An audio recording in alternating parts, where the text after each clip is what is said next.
Housemate. August 24, Konsyerto sa Kipiak. Featuring Nobita. August 25, Tukak Ulutan. August 28, Social Civic Parade. And Titik at Musika para kay Juan Bautista. Procession of Saints with Brass Band, Fireworks Display, and Disco sa Kipiak. And August 29, Feast Day, Consolidated Mass. Kipiak Festival 2025. Hatid sa inyo ng LGU Jubilar Albay and the Municipal Tourism Council headed by Mayor Joram Arcangel and Cap Tristan Arcangel. Sama na at makisaya sa Kipiak Festival 2025. Tuhod, siko, baywa, aray! Pag laging pasan ang sakit sa kasukasuan, sign na yan ng arthritis o joint deterioration. Karaniwan kapag nagkakaedad na, kailangan ng tibay at ginhawang makakapitan. Kaya ng artrisin yan. May undenatured type 2 collagen at methylsulfonyl methane na maaaring makatulong protektahan ang kalusugan ng kasukasuan. Make the right move. Uminom ng Artrisin araw-araw.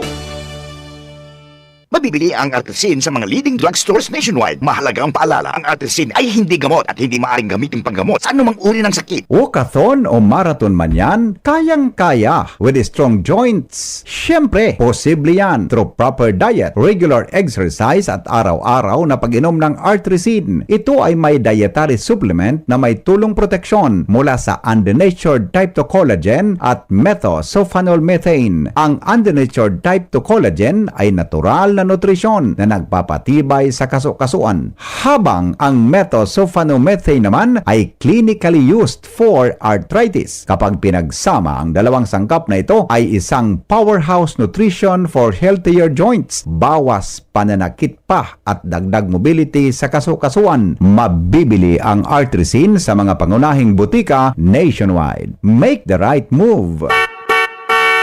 Hapot, kaiba si Henry M., ang lalaking hindi inuumaga.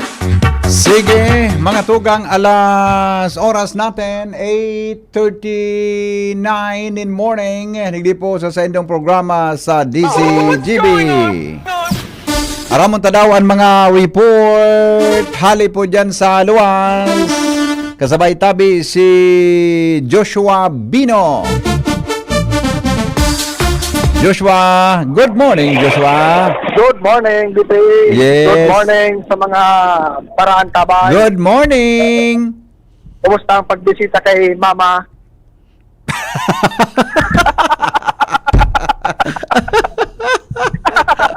Pago na ka, boto na. Kumusta magbisita kay Ina? Iba man kay Mama, buda sa Ina. Mama Victoria. Lakas ang takang salmatan na ka. Ayos man. Boto na? Aram ka, magkaka-relate ka ka. Anong nangyari man sa buhay mo? Nangyari man sa buhay mo? Yes. Okay, go. Dagdag niya tong bareta. Naghahalat sa ngunyan ang opisina ni Municipal Councilor Engineer Bob Magalona. Ang nagkakapot kan Committee on Infrastructure sa Sanggunang Bayan kan Daraga Albay. Sa mga report na itatao sa iya kan manlaylain ng mga implementing agencies kan mga flood control project sa munisipyo kan Daraga Albay.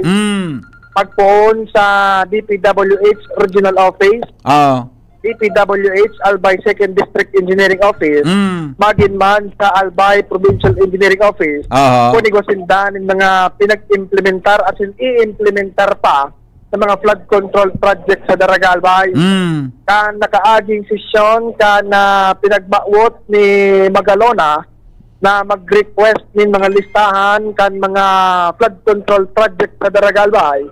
Hali sinasabi niya tong mga ahensya. Sigon kay Magalona, katayuhan kan kahagadan niyang ini, iyoan para ma-monitor nindang marhay ang mga flood control digdi sa Daraga Albay. As in talagang mahiling kung nag-complain sa mga dapat i-complain pag nag-implementar ng sharing na proyekto tabi ni Henry. Nag-ugat ang kahagadan ni Magalona sa controversial na isyu niyan kan mga flood control project na binuksan mismo ni Presidente Bongbong Marcos. Sigun kay Konsyal Magalona, pasiguro sa naman tinda, digdi sa Daraga Albay, at least kung magharanapan, igwa ang Sangguniang Bayan, ninlistahan kan mga flood control project na pinag-implementar as in planong i-implementar sa munisipyo kan Daraga Albay. Mansang sa ngunyan, sa pagpalap kan DCGB News, sigun kay Magalona, nagahalat taman siya kan consolidated report aling sa mga ahensyang naunambitan. Ayun. Okay, sige. Yan, yan DP, ang dagdag natong istorya, Joshua Bino, DCGB. Salamat, Joshua, sa report. Hali po dyan sa luwas. Mientras tanto, pagparking sa mga tinampo kan Barangay Oro Site Legazpi, tinugutan, alagad may mga kondisyon na dapat sunodon. Ramonta daw po ang kondisyon na yan sa report ni Angel Mustasa. Good morning, baby Angel. Yes, good morning, VP Henry. Good morning sa tayo mga paraantabay. Gaano ka dapo sa 3rd District? Nagpapahapot lang. Na, ano kita? Igwa kita kay Senate o congressional hearing tabi. May natuparan kayo ni VP sa Centro Legazpi. Nagpapahapot lang. Nagpahapot man siya? Oo, di man nga pwedeng si VP Henry sana ngayon pwedeng magapot. Dapat kaya mahapot man siya. Nata, din ako pwede maglakaw-lakaw lamang na parte kan trabaho ta, dapat kita nagluluwas, nakikiuron sa mga tao, nagkakauron sa komunidad. Sabi kaya VP, defensive ka na masyado. Kaduroy magabi, dapat naglakaw-lakaw. Luwas kaya VP ka, Dorat. Actually, garyoso yung abutan. Kaya kaduratso na abutan eh. Okay, sige, go. VP, sa mga dugang tapapong Bareta, tutugutan ang pagparking sa mga tinampo na sakop kan Barangay Oro Site, Legazpi City sa mga oras ng alas 7 in Banggi, sagod alas 6:59 in pagkaaga, alagad dapat 1 lane sa naini. Asin dapat na haralion ang mga vehikulo eksaktong alas 7 in pagkaaga, sagod alas 6:59 naman nin pagkahapon. NVP ang informasyon ay tinawag sa DCGB News ni Kapitan Mariano Oriel Madela. Matapos itong meeting ni Daka nakalihis na semana, kaibangan sinda City Engineer Clemente Ibo, asin Task Force Kaisan Head Sir Mark Andy Marbella. Ipinaliwanag ni Madela na sa ibungkan sa indang pauro-utro ng pangapudan, sa indang mga residentes na may daiman da Aguilar VP Henry nakakasunod, dahil sa wala talaga yung espasyo na paparkingan kung kaya, nagkaigwa na sindanin konsultasyon sa mga concerned officers para makahagad naman ni na rekomendasyon kung ano ang pwedeng ibuhon.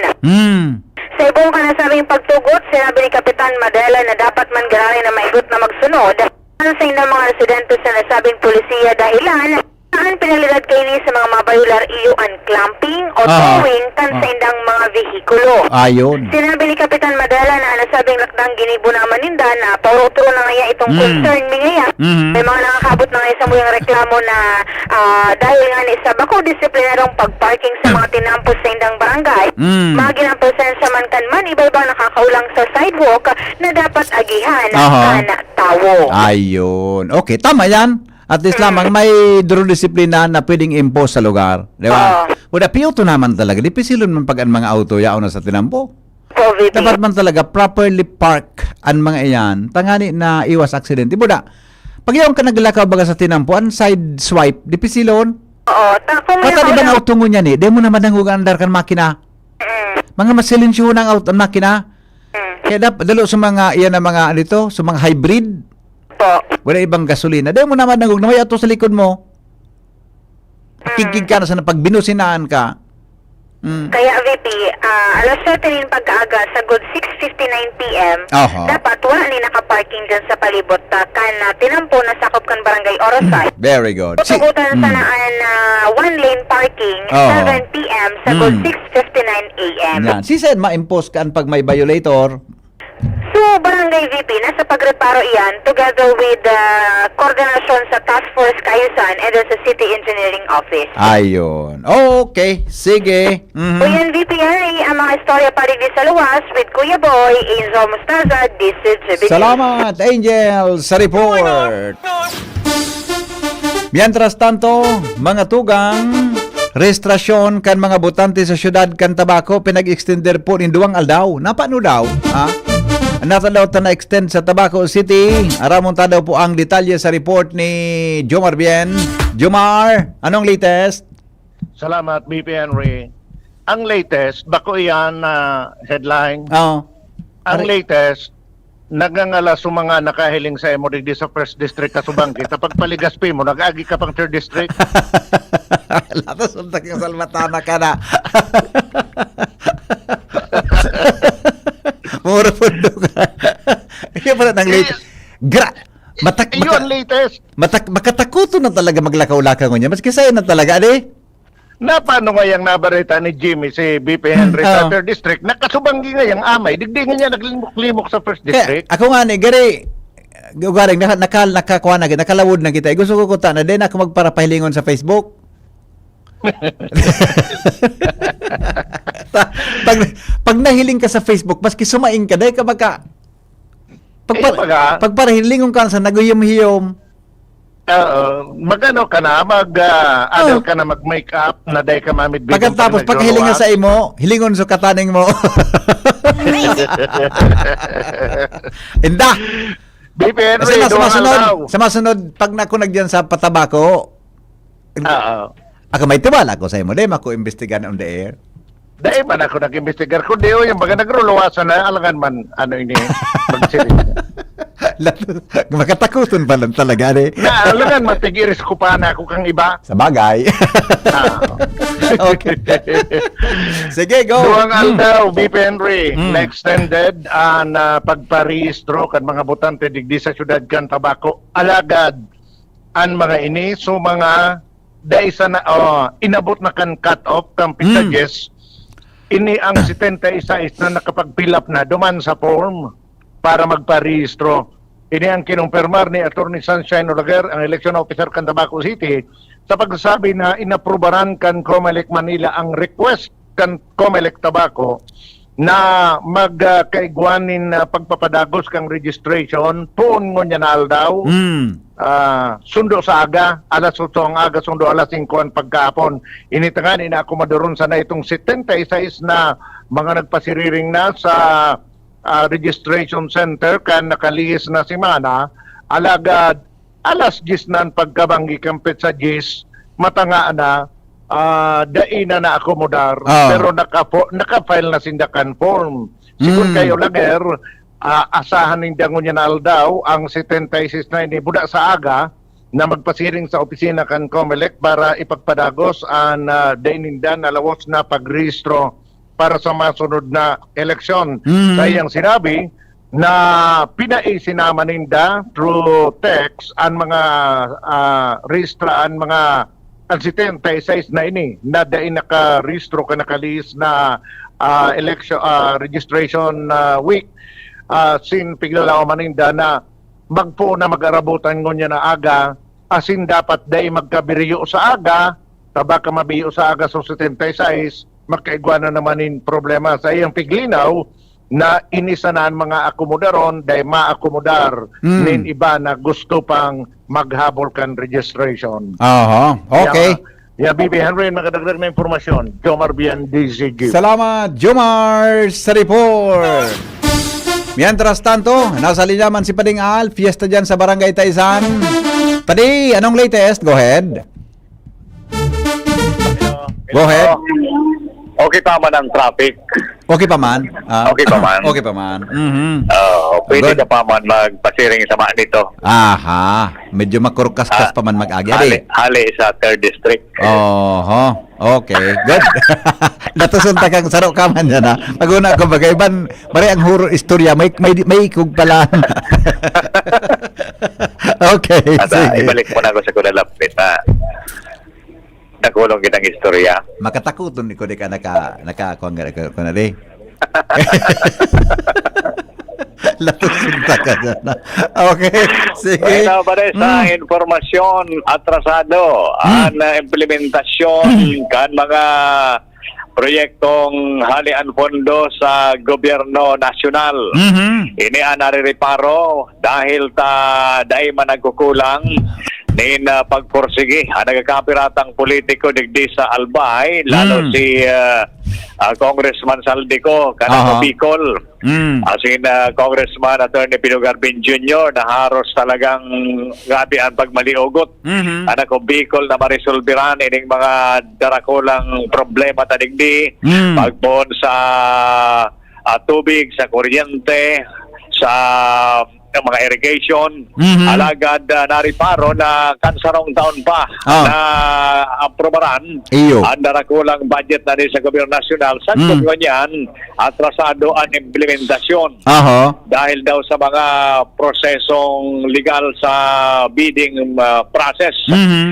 Ang sarong kayan, iyo ining mga irrigation project na kan mga enot pa. Ang sabi kan National Irrigation Administration, kan kagdakol ang mga project digdi sa Albay, lalo digdi, o sabi ko, lalo digdi sa Albay. Pero sarong ehemplo kayan, digdi sa southern part kan Legazpi o digdi sa Sitio Pulot. Kan sarong iguana si materials, nawara sa materials, may manangyari sa project. Nailing muna yan. Napanood Kaya, daw.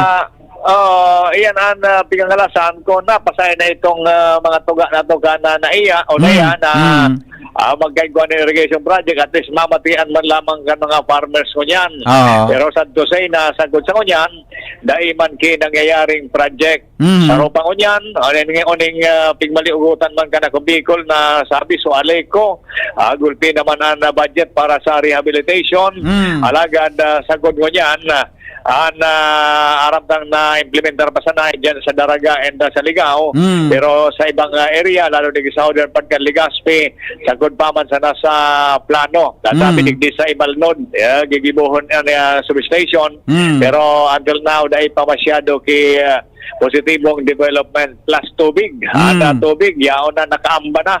Ang Draculao na tubo, halis sa Binavista, o ni may tangki na digdi sa Sitio Tagongtong, alagad sagod pa man sa nasa Bareta, ang mga budget na yan halis sa gobyerno nasyonal, sagod sa kunyan, dahil pa kinawaki ang implementasyon ganyan digdi sa lokalidad. Iyo pa rin, takaso sarong banggi, bisita si Mayor Hisham Duman sa Kwan, sa ACCI anniversary.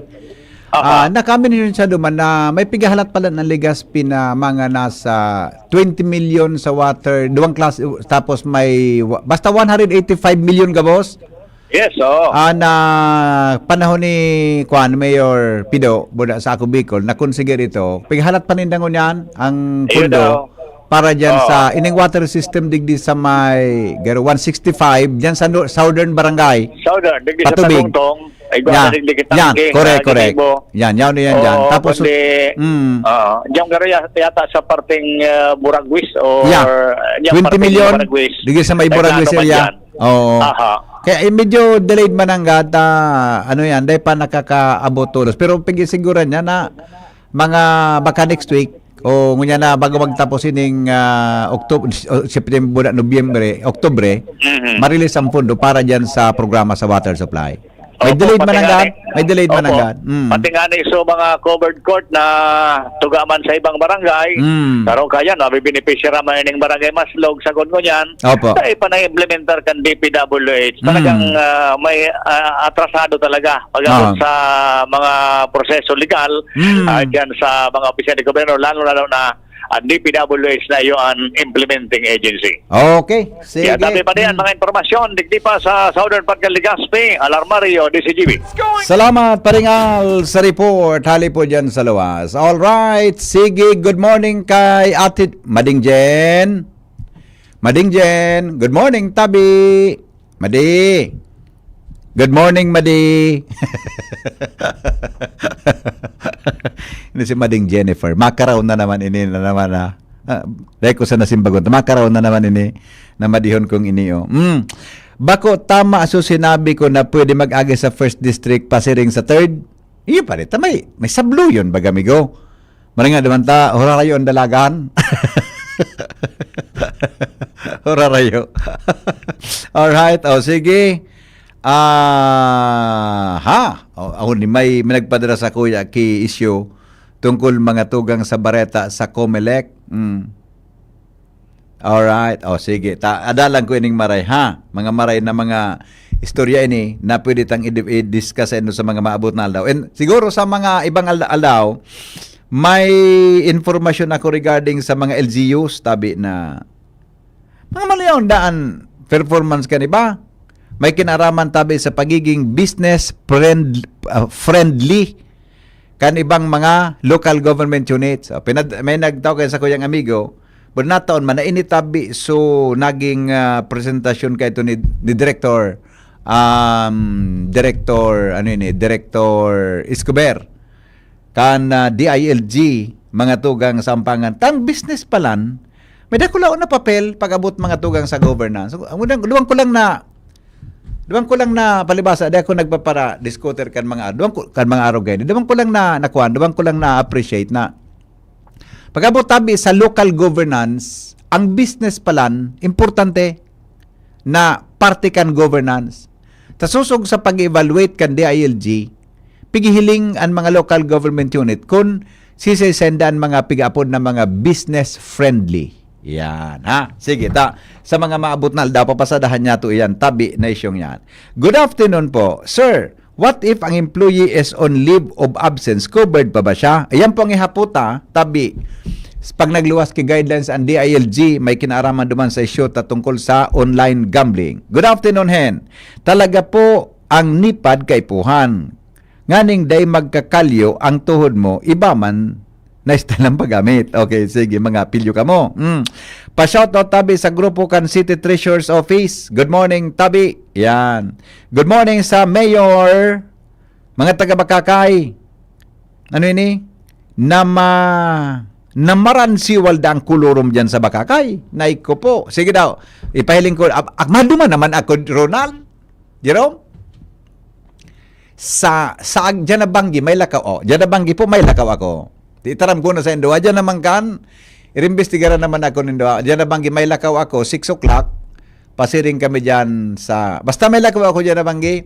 Pagkatapos kan obligasyon ko kay Nuestra Señor de Salvacion, ihatod ko sa Puro, haling Puro, pasiring sa Kwasay Parish kang Daplap. So imahin niya, isa kayo sa kuyang auto. Mga 6 o'clock, igwa akong ludumanon sa Kamalig. Kamalig naman kita, Noy. Kamalig naman kita. Kamalig. Dumano naman ako sa Kamalig. Yun ang nabuhay ko ngunyan ta. Nag-explore lamang. Kamalig. Diyan na banggi. Saga naman. Saga Sabado adi. Saga. Hurala ba ang lakaw ko ta? Dahil man pwede maglamaw pagkabanggi. Sige. Mahiling ako dyan sa Bakakay. Di ko na apudan si Jumar. Di ko na si Jumar apudan. Kung may ma-encounter ako dyan na issue. Hello? Hello, engineer. Kamalig. Oh. Kamalig. Pista baga sa gilbatan. Hindi ko naman mapasyar. Ayaw na nga. Pwede naman ito. Ara mo, Migo, nagpapadagog man sa nakot. Baka may taga-gidubata na mapuda. Dumiritso ka na nga sa mo, digdi. Sabi ni Insan Jimmy, nagluto na ka. Naganda nga rin. Kaya sabi ni, nasupog man si Insan Jimmy na mag-inot kaming doon na di karkibanan. Hindi, bali, mapuda sa na ito kung luto na yo. Okay. Sabi ni Insan Jimmy, pag nagdiretso ka ng ginubatan, agdaon mo bang kami? Mapakalo si Jimmy kay Ribada na natago ang sekreto si Jimmy. Pag di mo talaga, hindi ba talaga? Talagang rinibukod ka ito. Mapakalo na si Sige, bye-bye. Thank you. Leko na si Jimmy Apulan talaga. Diba naman ako sa First District. Winda. Ay napangyari sa Pade. Morning. Morning. Oh. Natata mga magayon ng pigduman mo. Ne. Diyan nga ning banggi. May dumaan ako diyan sa Kamalig naman. Very defensibong kaman malay. May nag-skin din ako muro banggi. May baka. Iyo nga ni. May baka. Baka kayo na naman. Oto may reklamo baga. May reklamo na maran si Waldan mga kolorom. Nanunultiro. Isa aking banggi naman. Di ba? Wala ka na, ika, may araw na dumo. Pundoy na ako dyan pa din. Ano, parang nagulos ni na. Bye-bye. Mana? Bye. Mana? Ata. Sagang banggi naman. Diyan na banggi, sagang banggi naman. Perangan sana ako mga 9. Malilate kita pagkaga. Salamat po. Ate Babes. Ano si Ate Babes? Morning. Very good dun ka na talaga, Maray. Henry the Explorer ka na, ngunyan. Ate Babes, morning. Dalo yat ang pagparabayli tabi Ate Babes, di mo pagka-close ang camera sa imo, ha? Draw distansya mo sa natabi yo.